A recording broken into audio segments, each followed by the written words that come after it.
Remember, in order to be barefoot, a shoe needs to qualify on 4 different factors.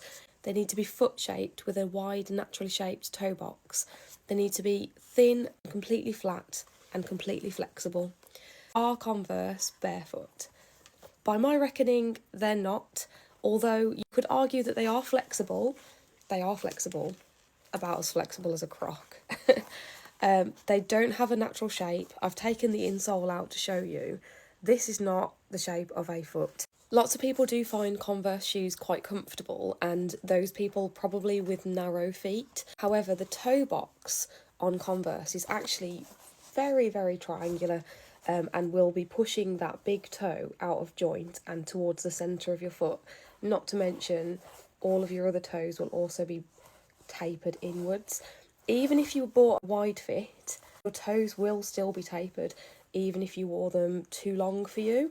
The top of the shoe should be the widest point. You would think that Converse are actually completely flat, but I have actually discovered since removing the insole that they've got a little bit of a sneaky heel rise there, and a little bit of a touch of arch support too. I have another model of a shoe which is considered to be barefoot. If you love the Converse style, it might be something that you would consider if you wanted to move over to barefoot. Even though this is going to be starkly wide to you if you're very used to this, love the beading because it actually disguises this width here. So you'll see that you'll be able to get your toes in a completely natural shape inside this shoe versus this real abnormal triangular shape here where your toes would be pushed completely together.